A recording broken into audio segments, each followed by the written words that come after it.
चलिए स्टूडेंट, आज हम लोग DSC 1 लीनियर प्रोग्रामिंग प्रॉब्लम का most important question, short questions भी और लॉन्ग क्वेश्चन भी देखेंगे। जहां ध्यान रहे कि VBU के लिए भी इंपॉर्टेंट है और VBMQ के लिए भी इंपॉर्टेंट है। तो क्वेश्चन कुछ शॉर्ट में देखें, शॉर्ट इंपॉर्टेंट क्वेश्चन के रूप में है कि आपसे पूछा जा सकता है शॉर्ट मार्क्स 2 मार्क्स के लिए कि डिफाइन कॉन्वेक्स सेट, है ना, या बोल देगा कि डिफाइन कॉन्वेक्स हल and convex function, define line segment and Euclidean space. Line segment आपसे पूछा जा सकता है या यूक्लिडियन स्पेस पूछा जा सकता है। तो what is the extreme point of convex set, ठीक है, डिफाइन कॉन्वेक्स कोन, ये सारे क्लासेस में सॉल्व करवाए गए, सारे डेफिनेशन समझाए गए हैं, बताए गए हैं। Define hyper plane in R to the power n। तो क्वेश्चन नंबर 6 और क्वेश्चन नंबर 1 ये कुछ ज्यादा ही इंपॉर्टेंट है, तो ध्यान रखना है। Question number 1, question number 6 at least ये तो होना ही चाहिए, बाकी सारे क्वेश्चन आप देख लीजिए। शॉर्ट क्वेश्चन बहुत ज्यादा इंपॉर्टेंट नहीं है, मतलब 25 होगा, बहुत ज्यादा होगा तो वो सारे कर ही लीजिएगा, इसी से क्वेश्चन लगभग होगा। डिफाइन कॉन्वेक्स पॉलीहाइड्रेट, ये भी आप देख लीजिएगा। बाकी क्वेश्चन कुछ आएंगे आगे। तो define physical solution and basic physical solution of linear programming problem LPP। What are slack and surplus variable, ये question important 9 number. What are standard form of LPP, लिखने के लिए दे सकता है कि स्टैंडर्ड फॉर्म ऑफ LPP बताइए। Define balance and unbalanced assignment problem, है ना, ये आ सकता है। Write general linear programming problem. फिर what is artificial variable technique, है ना, इसके बारे में समझाना था कि इस टेक्निक में क्या करते हैं हम लोग आर्टिफिशियल वेरिएबल टेक्निक में।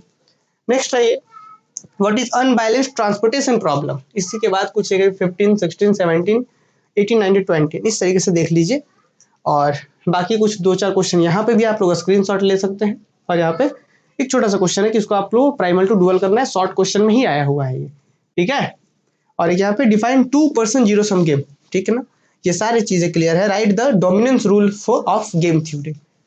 और यहाँ पे कुछ क्वेश्चन और है, तो टोटल 32 क्वेश्चंस है और लगभग क्वेश्चन शॉर्ट क्वेश्चन में यहीं से होगा। पर जैसे एक होता है ना कि बच्चों को लगता है कि भाई हम शॉर्ट क्वेश्चन में क्या क्या करें, तो आप ये सारे क्वेश्चन कर सकते हैं और इस जैसे और क्वेश्चन कर सकते हैं, है ना। तो ये बेसिक आइडिया लग जाएगा आपको कि हाँ भाई ऐसे क्वेश्चन आ सकते हैं, एक्सपेक्टेड क्वेश्चन है ये सारे। आइए लॉन्ग क्वेश्चन में देखेंगे। तो लॉन्ग क्वेश्चन कुछ इस तरीके से, फर्स्ट चैप्टर से अगर बात करेंगे तो prove that a hyperplane is convex set, very very important, बहुत बार रिपीट भी किया है ये क्वेश्चन। फिर उसके बाद intersection of two convex set is convex set, सारे क्वेश्चन क्लासेस में करवाए गए हैं। और तीसरा भी देख लीजिए, prove that set of all feasible solution of LPP is convex set. इस बार के लिए कुछ खास इंपॉर्टेंट तो नहीं है लेकिन आ सकता है, ये B नंबर कुछ ऐसा है। नेक्स्ट फिर ये देखिए, आपको ग्राफिकल मेथड से इसको सॉल्व करना है। ग्राफिकल मेथड से कुछ खास इंपॉर्टेंट नहीं है इसमें, सिंपलेक्स मेथड से क्वेश्चन आएगा, है ना, देख लीजिएगा। बट फिर भी आप लोग क्वेश्चन नंबर AB3 का देखिए, यहाँ पे आएंगे सिंपलेक्स मेथड से। ये तो 3 क्वेश्चन है सिंपलेक्स मेथड से और तीनों को बहुत अच्छे से प्रैक्टिस कर लीजिएगा। आप लोग अगर कहेंगे तो हम तीनों ही क्वेश्चन को क्लास में सॉल्व करवा देंगे। हालांकि क्लासेस में तो सॉल्व करवाया गया है, हम यूट्यूब पर मैराथन क्लास के रूप में हम इसको सॉल्व करवा देंगे अगर आप लोग कहेंगे तब। ये बड़ा इंपॉर्टेंट है तीनों question.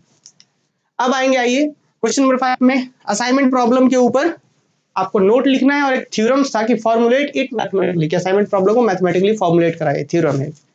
Statement proof reduction theorem on assignment problem, ये भी इंपॉर्टेंट है। नेक्स्ट आएंगे तो यहाँ पे सॉल्व द असाइनमेंट प्रॉब्लम, यहाँ पे एक असाइनमेंट प्रॉब्लम दिया हुआ है, इसे आपको सॉल्व करना है। थोड़ा सा गड़बड़ है यहाँ पे, बस डेटा को आपको ध्यान रखना है कि यहाँ 1 2 3 4 है, 5 तक है और यहाँ पे ABCDE तक है, 12 8 7 15 4 7 9 17 14 10, इस तरीके से डेटा को ध्यान देगा। बाकी PDF दे देंगे ना हम, ध्यान रखिए, बस असाइनमेंट प्रॉब्लम सॉल्व कर लेना है। अच्छा, हम एक चीज यहाँ पे ये भी बताएंगे, कुछ क्वेश्चन और भी है यहाँ पे, ये देखिए, और कुछ क्वेश्चन यहाँ पे भी है। देखिए एक ही क्वेश्चन यहाँ पे दिया हुआ है और इस क्वेश्चन को north west corner rule method से सॉल्व करना है ट्रांसपोर्टेशन में, लोएस्ट कॉस्ट एंट्री मेथड से भी सॉल्व करना है और वोगल्स अप्रोक्सीमेशन मेथड से सॉल्व करना है। इसलिए मैंने यहाँ पे दिया है ना, ताकि अगर तीनों मेथड से सॉल्व कर लेते हैं, क्योंकि एक बार क्वेश्चन आया हुआ है 17-20 में, एक ही, मुझे लगता है सेम डिजिट का यही क्वेश्चन है कि तीनों से दीजिएगा था सॉल्व करने के लिए, है ना। तो आप अगर एक बार तो सॉल्व कर लें तो आसानी से कर पाएंगे। और बाकी यहाँ पे देखिए क्वेश्चन नंबर 9 भी एक क्वेश्चन है इस तरीके से ट्रांसपोर्टेशन प्रॉब्लम का, और एक क्वेश्चन नंबर 10 इस तरीके से। तो क्वेश्चन 10 क्वेश्चन है, 10 में ही लेकिन अपने आप में 2-3 क्वेश्चन ऐड किया था मैंने। लेकिन देखिए अब जैसे यहाँ पे बात क्या आता है कि आप ट्रांसपोर्टेशन प्रॉब्लम बहुत अच्छे से पढ़ ले, असाइनमेंट प्रॉब्लम पढ़ ले और गेम थ्योरी पढ़ ले। अगर ये सिर्फ 3 चैप्टर पढ़ ले, 3 चैप्टर DSC 1 बहुत अच्छे से कंप्लीट हो जाएगा। गेम थ्योरी से 2 क्वेश्चन हर बार लगभग पूछे गए हैं, असाइनमेंट प्रॉब्लम 1 क्वेश्चन और गेम ट्रांसपोर्टेशन प्रॉब्लम 1 क्वेश्चन, और लगभग शॉर्ट क्वेश्चन तो आते ही आ ही जाते हैं। तो कम से कम ये 3 चैप्टर पढ़ लेंगे तो बहुत अच्छा होगा। हालांकि पढ़ाए गए हैं, तो आपको अगर सिर्फ 3 ही क्वेश्चन पढ़ना है, 3 ही क्वेश्चन एग्जाम लिखना है, तो जैसे बहुत से बच्चे हैं कि कुछ भी नहीं पढ़े हैं तो 3 भी पढ़ना बहुत मुश्किल है उनके लिए। तो उन लोगों के लिए वही असाइनमेंट, सबसे पहले असाइनमेंट प्रॉब्लम पढ़िए, फिर गेम थ्योरी पढ़ लीजिए, ये मजेदार है। उसके बाद ट्रांसपोर्टेशन पढ़ लीजिए, और टाइम मिलता है तो कॉन्वेक्स सेट वाला फर्स्ट चैप्टर पढ़ लीजिए, 2-4 थ्योरम्स है, वही सब आता है ना। बाकी चलिए रहने देते हैं, बाकी आप लोग DSC2 नेक्स्ट में बात करेंगे। और अगर आप लोग कहेंगे ना तो ये सब हम सॉल्व करवा देंगे, बहुत ही आसान है ये सब, और बहुत मजेदार भी होता है ये सब। मिलते हैं अगले क्लास में।